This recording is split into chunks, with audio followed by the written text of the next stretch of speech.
up, friendly neighborhood nerds? This is Judah Rad. I'm here with Robo Strange, and today our guest is Warren Simons, formerly the editor of Marvel and Valiant, and currently the co-CEO and co-chief creative officer at Bad Idea. So, Warren, typically this is when I would ask you how you're doing, or make some small talk. But this time, I'm just gonna skip the shit and cut to the chase. What the hell is going on with Bad Idea? Oh, we can't help ourselves. You know how we are.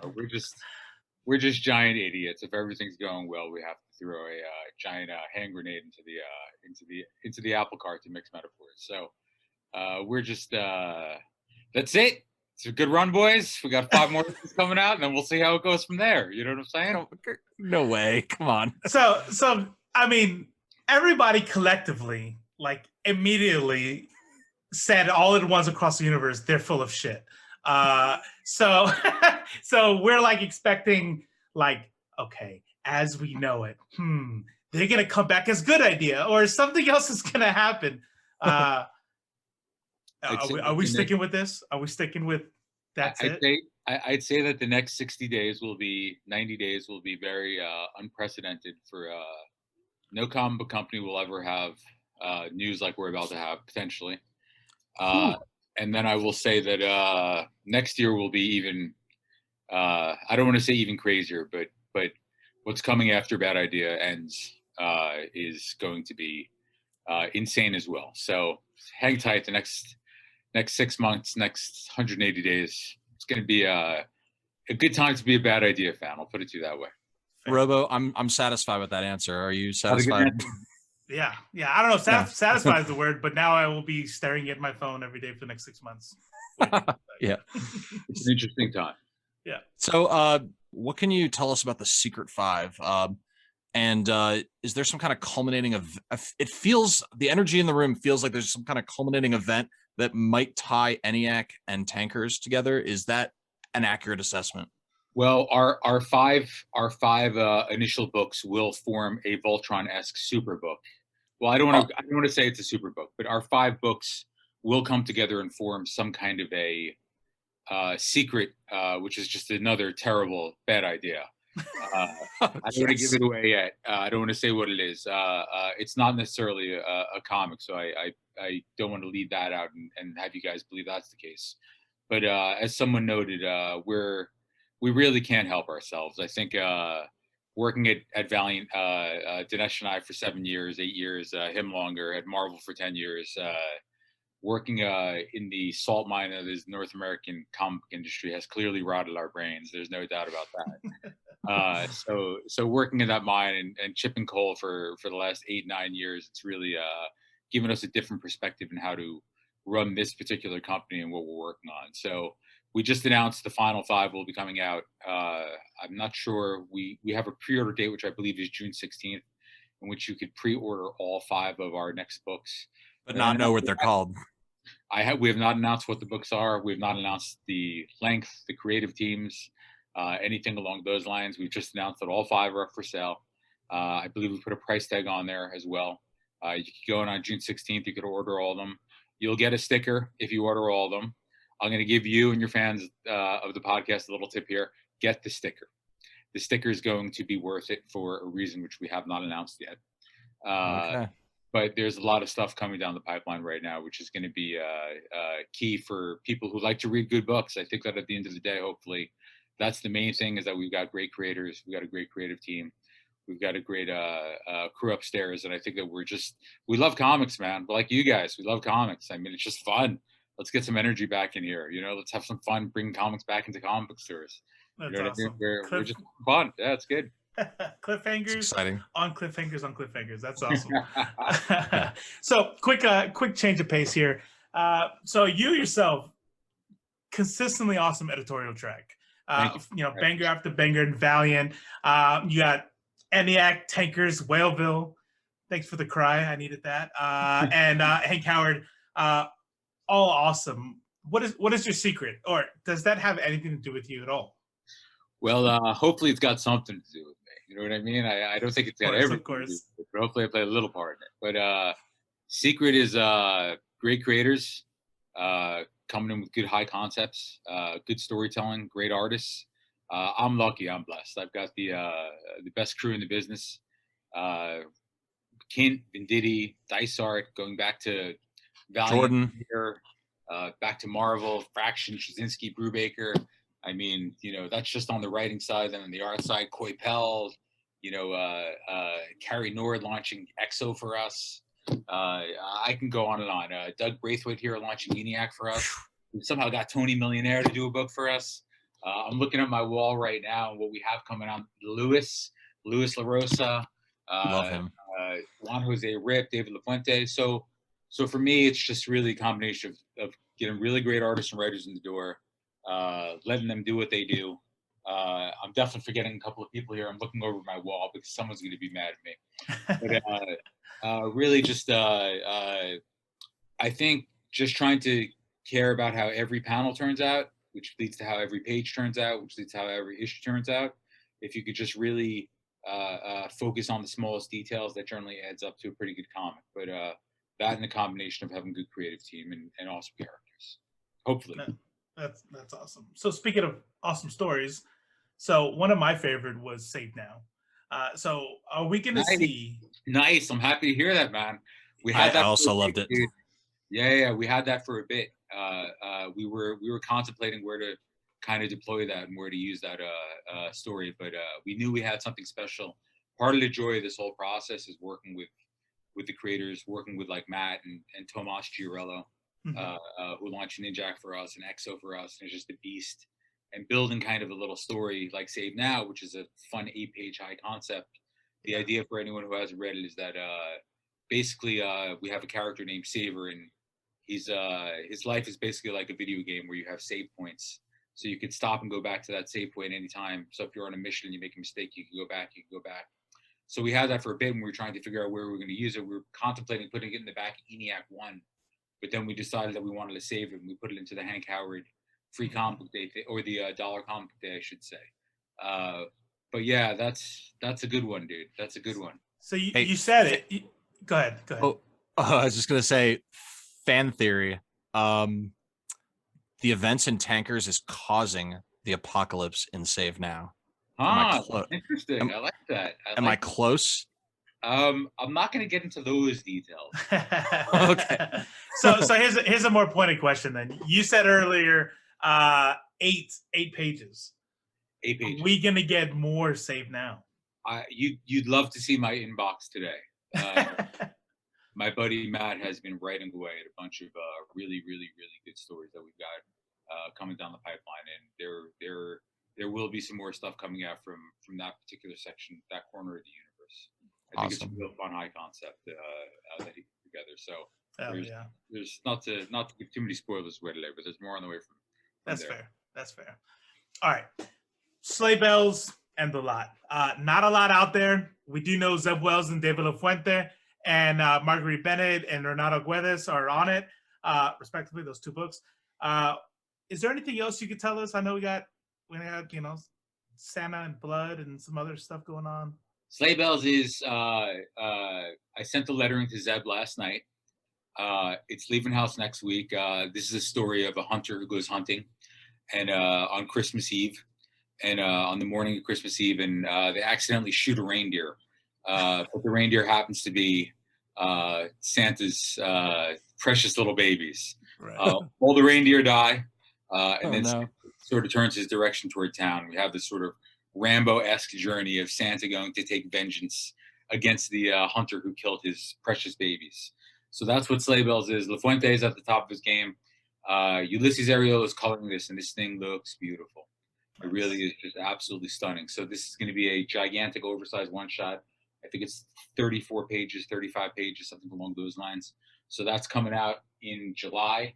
And then we've got The Lot, which I sent to my buddy Josh Johns last night to read. And he came back and I don't know if you want me to say this, but he said it might be our best book to date. He said that it's one of his favorite books that we put out. Marguerite Bennett is a master of the horror genre, certainly. The script that she put together here, just absolutely, we're all, our mouths were on the floor. Just amazing work here. And Renato Gage is doing the most beautiful work of his career. Renato was working at another company. He finished up that project. he was, I don't want to get too far into it, but he was contemplating doing a creator-owned thing, and he showed me some of the creator-owned work that he's doing, and it was just some of the most beautiful work I've ever seen in my career. And I said to Renato, you got to bring that over here, dude. You got to come do some work for us here, because we worked together at Valiant. We had a good collaboration. So the first issue is just absolutely jaw-dropping. It's one of my favorite things that we've put out. So we're about to put out. So I think we've got a couple of real nice right hooks coming down the pipeline. That's and then awesome. that's it. Then we got the final five. And then it's over. Then it's over. Yeah. So what you're saying is it should be pretty good. I'm optimistic. You're optimistic, right? I'm optimistic. I'm excited. Awesome. Yeah, we're excited. We're excited too.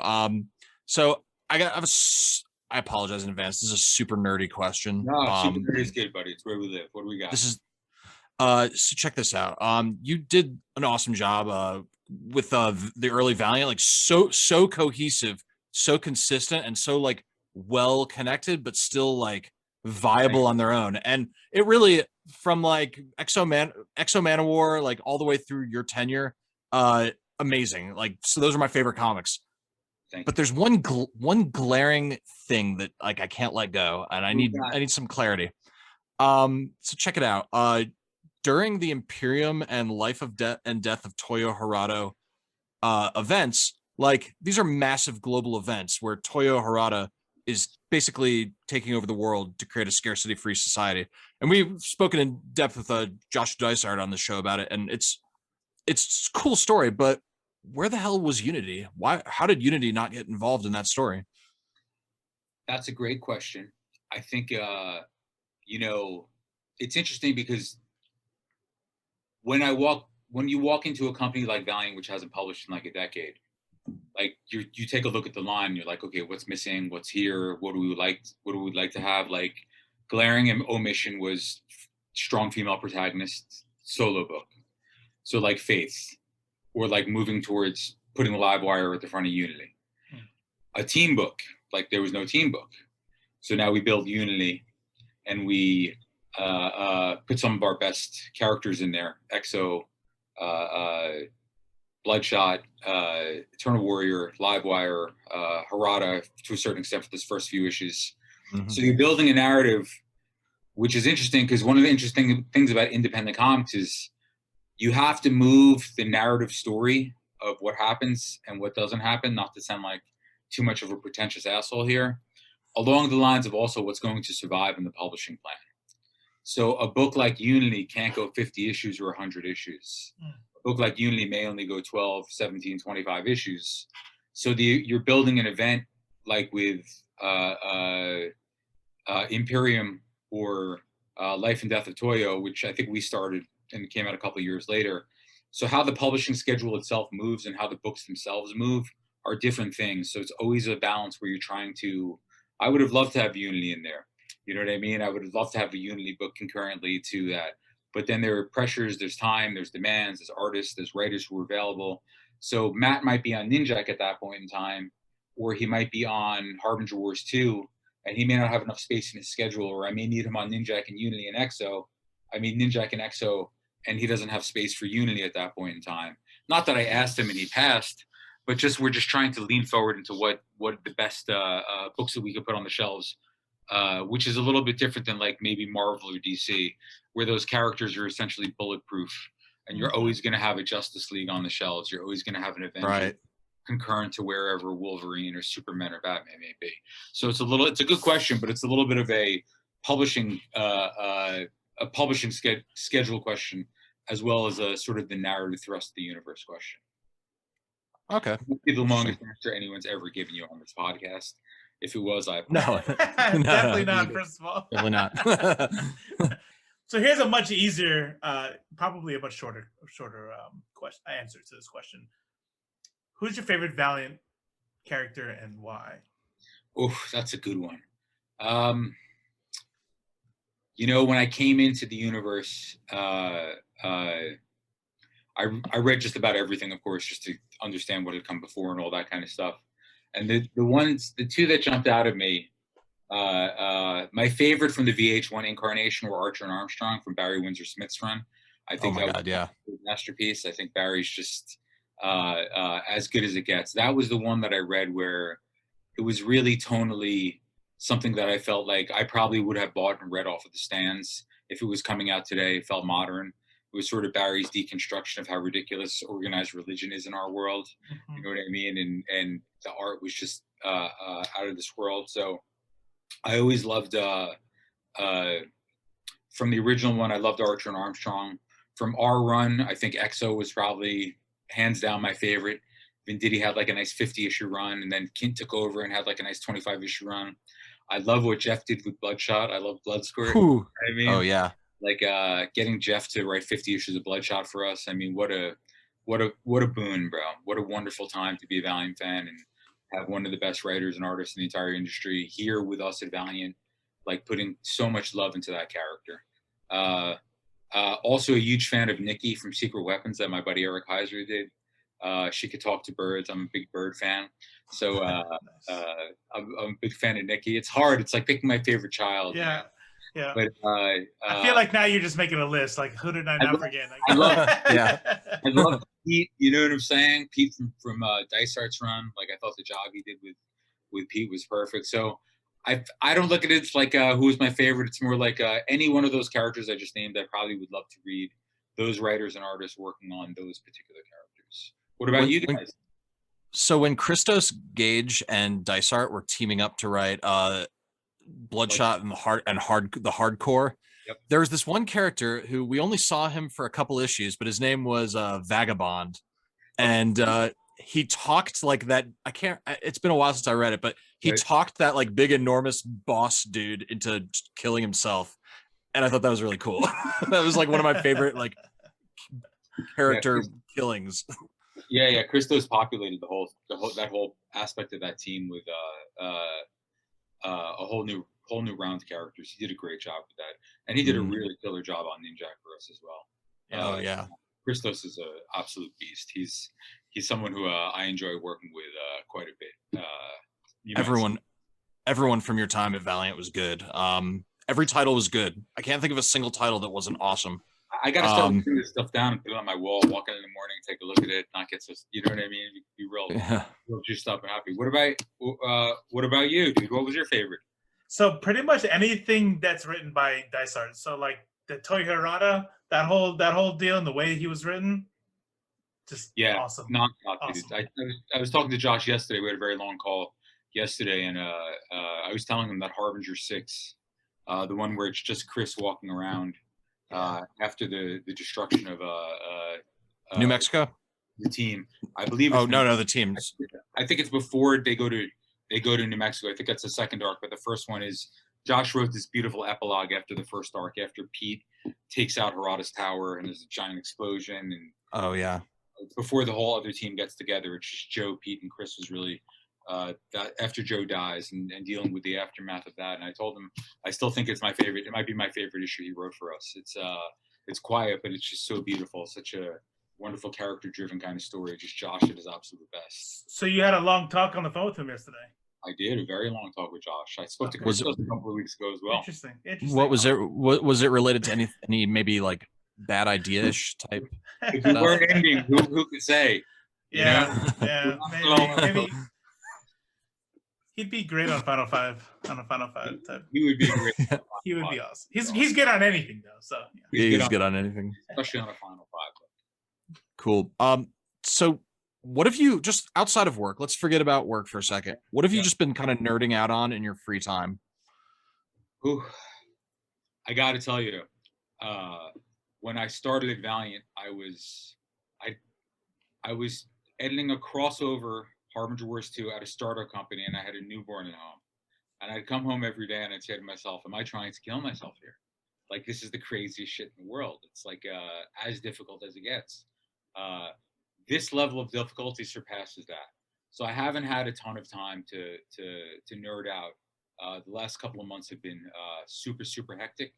I have been rewatching The Sopranos with my wife at night. Oh, nice. I've been burning through The Sopranos again, watching that masterpiece. My son and I have been playing a little bit of The Division. I don't know if you guys are video gamers at all. Yeah, definitely am. Yeah. Playing a little Division. My kids are out there playing Fortnite right now.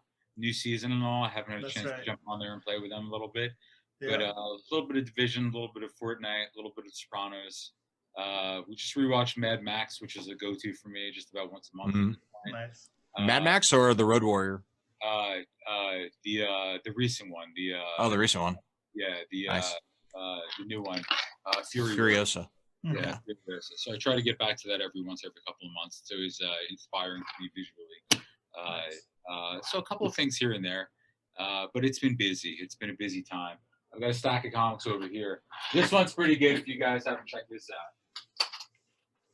Universe by Albert Montes. Yep. This is really cool.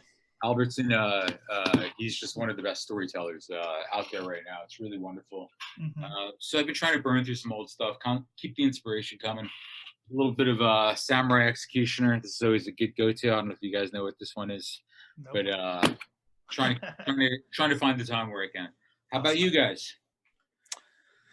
Well, lots of comics. Check it out. Got the whole got the whole line. Oh wait, that's what I like to see. Yeah, we're reading that. I'm rereading the Sandman books because we have a upcoming Sandman book club once a month on the last Sunday of every month. So if anyone wants to check that out, we're starting with Preludes and Nocturnes. Yeah. I when Vertigo reissued that was the first time that this has to be 20 years ago. Vertigo reissued it. It's like dollar books for a little bit, or there was some kind of reissue, and I remember buying it off the shelves at Hanley's in New York when they were coming out. And then I went and I got all the trades and I read all of them. Love that book. One of my favorite, definitely. That's awesome. That is awesome. All I've been doing is buying way more comics than I read because I tell myself I'm gonna read them. I swear to God I will. Bad idea I read because you guys make it to where but here's the thing is I'm reading them. They are good. The hype is real. But I'm also reading because I'm like, I'm going to fall behind and they're going to make some fucking announcement that I'm not going to get. And so I have to read everything because something crazy is going to happen. And I don't like not being in the know. But other than that, I've been doing a lot of, I play a lot of Dead by Daylight and all that. So yeah, that's what I do. Well, I appreciate you guys reading. It's we got some doozies coming out. I think we got some real right hooks coming out. You know, for all the silliness and all the back and forth, the main thing that we focus on above all else is making sure that the comics themselves are. We really do take an enormous sense of pride in that. We really do try to make sure that pound for pound we are swinging with anyone else in the industry. We're obviously in a golden age comics. We're blessed to have so many amazing creators doing both work for hire and creator-owned books. So it's a wonderful time to be a reader, but we do really try to make sure that we're supporting the books with the right cover stock, the right paper stock, the right artist, the right coloring. You know, we really do put all of our time and energy into the books. So hopefully they're not the worst thing that you read every Wednesday. You know what I mean? It shows. I'll read anything with Matt Kint's name on it. Mind Management and Berserker and the multitudes of Valiant stuff that I'm not even going to list, but yeah, he's awesome. Yeah, Matt's the best. Speaking of Matt Kint, can we expect any more Matt Kint work coming out of Bad Idea? Maybe even some surprises or anything like that? Well, we haven't made the announcements yet on what the final five will be, but as you know, Matt's one of our dear friends and one of our creative engines up here. So I wouldn't be shocked if there was a lot more Matt Kint coming over the next 6 months or so. And if there is, hypothetically, you really want to pay close attention to what he's doing. I mean, close attention, because I think there's something going on that I don't know if it's ever been done before. I'll put it to you that way. So we should have some exciting stuff coming. So Matt Kint, Joshua Dysart. All right, we got to find the other three. We got to figure out what these other three are now. Ladies and gentlemen, MVs, that is the end of our show. Thank you so much, Warren Simmons. Thank you, or Simon, sorry. Thank you so much for joining us. Bad Idea, Co-CEO. Don't forget to check out, what is it, at Bad Idea Hello on the Bird app, right? That's right, yep. Any last words for the fans out there? Appreciate you guys having me. Thank you very much for having me on. This was awesome. I think you guys are going to be stoked with what's coming up, and it was fun while it lasted, fellas. Appreciate it. Yeah, we'll miss you. We'll definitely miss you. All right, take it easy. Thanks, guys. Peace. If you want to hear interviews from industry pros, get first looks, and have access to endless comic content, wake up. Please wake up. You're in a coma. Your mother misses you.